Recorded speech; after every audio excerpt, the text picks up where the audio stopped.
जुलाई 2015। 22 साल के एक छोटे कद वाले दुबले पतले नौजवान के साथ बड़ी संख्या में हुजूम जुट गया। देखते देखते इस नौजवान को गुजरात के अलग अलग हिस्सों से इतना समर्थन मिलने लगा कि सूरत, अहमदाबाद, मेहसाणा में कर्फ्यू लगाने की नौबत आ गई। उस वक्त दुनिया भर के अखबारों, टीवी और सोशल मीडिया पर जो चेहरा खूब सुर्खियां बटोर रहा था, उस शख्स का नाम हार्दिक पटेल है। पाटीदार समाज के लिए आरक्षण को लेकर किए गए आंदोलन की वजह से हार्दिक पटेल नेशनल फेस बन गए, पाटीदारों के वो लाडले बन गए। दरअसल गुजरात में एक मशहूर कहावत है, प से पाटीदार और प से पावर, और ये पावर जल्द हार्दिक पटेल के पास शिफ्ट हो गया। गुजरात में पाटीदारों की ताकत इस बात से समझी जा सकती है कि इनकी आबादी महज 15% है, लेकिन बचे 85% पर ये भारी पड़ते हैं। लेकिन अचानक आरक्षण को लेकर पाटीदार एक्टिव हो गए। 22 जुलाई 2015 से पाटीदारों ने सार्वजनिक आंदोलन शुरू कर दिए। देखते देखते हार्दिक पटेल इस आंदोलन के चेहरा बन गए। हर तरफ उनके नाम की चर्चा होने लगी। आज सियासत में हार्दिक पटेल अपनी विशेष पहचान स्थापित कर चुके हैं। कांग्रेस से लेकर बीजेपी तक का सफर वो तय कर चुके हैं। चलिए हार्दिक पटेल की अनसुनी कहानियां आपको बताते हैं।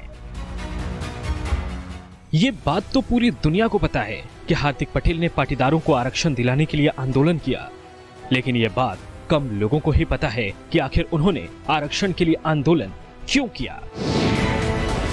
बात 2015 की है, जब हार्दिक पटेल की बहन मोनिका को सरकारी स्कॉलरशिप नहीं मिली, जबकि उनकी एक फ्रेंड को कम मार्क्स मिलने के बाद भी ओबीसी आरक्षण से स्कॉलरशिप मिल गई। इस घटना के बाद जब हार्दिक पटेल ने बहन की आंखों में आंसू देखा, तो उन्होंने इसके खिलाफ आवाज उठाने की सोची।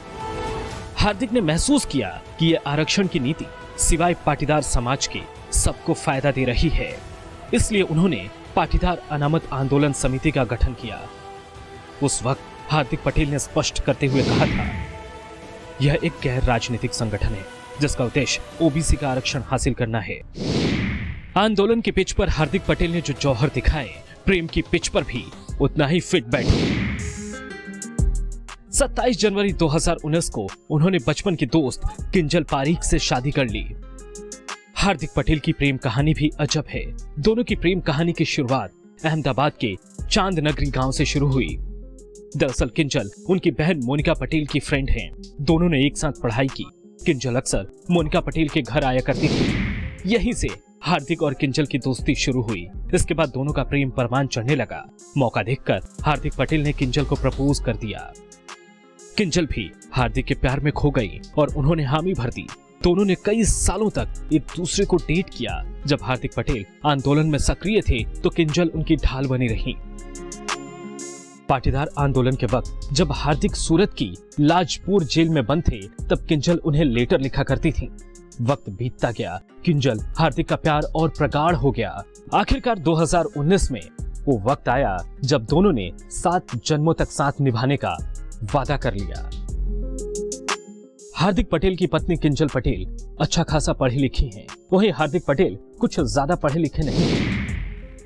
किंजल ने LLB की पढ़ाई की है। इसके अलावा BA और MA करने के बाद ह्यूमन रिसोर्स का भी कोर्स किया है, जबकि हार्दिक पटेल महज ग्रेजुएट हैं, वो भी 2nd डिवीजन में पास हुए हैं। हार्दिक पटेल बचपन से ही पढ़ने में कुछ खास अच्छे नहीं थे। इसका अंदाजा इस बात से लगाया जा सकता है कि उन्हें BCom में 49.6% अंक मिले। कमर्शियल कम्युनिकेशन में उन्हें मात्र 17 अंक मिले थे। हालत तो ये थी कि उन्हें पास करने के लिए ग्रेस दिया जाता था। सबसे बड़ी बात यह है कि हार्दिक को ये अंक 2 प्रयासों के बाद मिले। 2013 में अहमदाबाद के सहजानंद कॉलेज से ग्रेजुएशन करने वाले हार्दिक पटेल ने KV शाह विनय मंदिर से 12वीं पास की थी। हार्दिक पटेल के माता पिता उन्हें पढ़ा लिखा कर बड़ा आदमी बनाना चाहते थे, इसलिए 2004 में वो परिवार के साथ विरंगम में सेटल हो गए, क्योंकि गांव में पढ़ाई के ज्यादा अवसर नहीं थे। लेकिन हार्दिक पटेल का मन पढ़ाई के अलावा राजनीति और समाज सेवा में खूब लगता था। ग्रेजुएशन की पढ़ाई के दौरान हार्दिक पटेल ने विरमगाम बस स्टैंड पर जन सेवा करना शुरू कर दिया। यही वो दौर था जब उन्होंने छात्र संघ का चुनाव लड़ने के बारे में सोचा। हार्दिक पटेल ने कॉलेज में जनरल सेक्रेटरी का चुनाव लड़ा और निर्विरोध जीत गए। सामान्य परिवार से ताल्लुक रखने वाले हार्दिक पटेल जब 7वीं क्लास में पढ़ रहे थे, उसी समय से वो अपने पिता भरत पटेल के सबमर्जिबल पंप को अंडरग्राउंड वाटर वेल में फिक्स करने के बिजनेस में सहयोग किया करते थे, लेकिन उनका मन राजनीति में ही लगा रहता। कॉलेज की राजनीति करने के बाद उन्होंने 9 सितंबर 2015 को पटेल नवनिर्माण सेना का गठन किया था। इस संगठन के जरिए हार्दिक पटेल का मकसद कुर्मी पाटीदार और गुर्जर समुदाय को ओबीसी में शामिल कराना था। 20 जुलाई 1993 में भरत और उषा पटेल के घर जन्मे हार्दिक पटेल पाटीदार आंदोलन के बाद पहली बार सुर्खियों में आए। हार्दिक पटेल के आंदोलन की शुरुआत 6 जुलाई 2015 को होती है, जब गुजरात के विसनगर में बड़ी संख्या में लोग इकट्ठा हुए थे। हार्दिक के आमंत्रण पर ऐसी भीड़ उमड़ी कि इसको देखते हुए गुजरात में रैलियों की बाढ़ आ गई। हार्दिक के भाषणों का प्रभाव का पता इससे चलता है कि उनके भाषणों की वजह से उनके समर्थकों की संख्या लगातार बढ़ने लगी। यूं तो आजाद भारत में कई आंदोलन हुए, लेकिन शायद ये पहला आंदोलन था जिसकी बागडोर एक 22 साल का युवा संभाल रहा था। शायद हार्दिक की अनुभवहीनता की वजह से आंदोलन नियंत्रित नहीं रहा। पाटीदार आंदोलन में बड़ी संख्या में युवा जुटे थे। उधर हार्दिक पटेल भूख हड़ताल पर बैठ गए। अहमदाबाद में पुलिस ने उन्हें गिरफ्तार कर लिया। पुलिस ने हार्दिक पटेल के खिलाफ आईपीसी की धारा 151 के तहत मुकदमा दर्ज किया। हार्दिक की गिरफ्तारी से आंदोलन ने हिंसक रूप ले लिया, जिससे गुजरात के कई जिलों को काफी नुकसान उठाना पड़ा। सरकार ने कर्फ्यू लगा दिया। हालात इतने बिगड़ गए कि राज्य सरकार को इंडियन आर्मी की मदद लेनी पड़ी। इस आंदोलन के बाद हार्दिक पटेल गायब हो गए, जिसकी खूब चर्चा हुई। बाद में हार्दिक ने आरोप लगाया कि कुछ लोगों ने उन्हें जबरदस्ती पकड़ कर रखा था।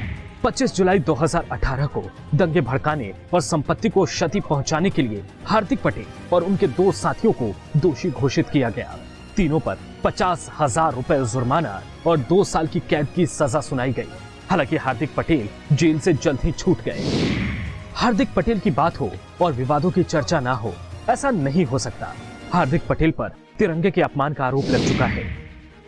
18 अक्टूबर 2015 को भारत के राष्ट्रीय झंडे के अपमान करने पर राजकोट में उनके खिलाफ केस दर्ज हुआ था। हार्दिक पटेल पर भारत और दक्षिण अफ्रीका के बीच होने वाले एक दिवसीय मैच में बाधा डालने की कोशिश का भी आरोप लगा था।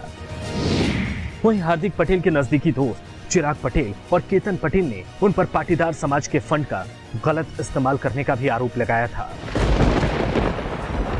कहा जाता है कि हार्दिक पटेल बाल ठाकरे से बेहद प्रभावित थे। बाला साहेब की तरह हार्दिक पटेल भी किंग मेकर बनने का ख्वाब रखते हैं। किंग मेकर बनने की ख्वाहिश के साथ 12 मार्च 2019 को हार्दिक पटेल ने कांग्रेस का दामन थाम लिया। 16 महीने के अंदर कांग्रेस ने उन्हें गुजरात का अध्यक्ष बना दिया। हार्दिक पटेल और राहुल गांधी की नजदीकियों की चर्चा खूब हुई। उनके साथी कहते थे कि हार्दिक पटेल तत्कालीन कांग्रेस अध्यक्ष सोनिया गांधी और राहुल गांधी से सीक्रेट मीटिंग करते हैं।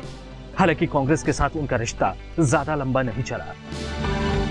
मई 2022 में हार्दिक पटेल ने भारतीय जनता पार्टी का दामन थाम लिया। कल तक राहुल गांधी के विश्वास पात्र हार्दिक पटेल अब नरेंद्र मोदी की तारीफ में कसीदे पढ़ते हैं। दरअसल बीजेपी के साथ हार्दिक पटेल का पुराना रिश्ता रहा है। उनके पिता भरत पटेल बीजेपी के कार्यकर्ता रह चुके हैं। पाटीदार केस के दौरान हार्दिक के पिता ने तत्कालीन मुख्यमंत्री आनंदीबेन पटेल से मिलकर बात सुलझाने की कोशिश भी की थी। आपको हार्दिक की अनसुनी कहानियां कैसी लगी, कमेंट बॉक्स में जरूर बताइएगा।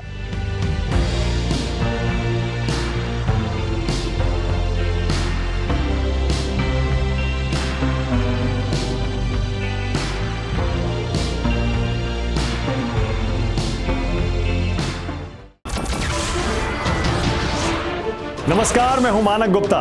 अगर आपको हमारा ये वीडियो पसंद आया हो तो इसे लाइक और शेयर जरूर करें, और हां, हमें सब्सक्राइब और फॉलो करना ना भूलें ताकि आप देश और दुनिया की कोई खबर मिस ना करें। तो जुड़े रहिए हमारे साथ और देखते रहिए न्यूज़ 24।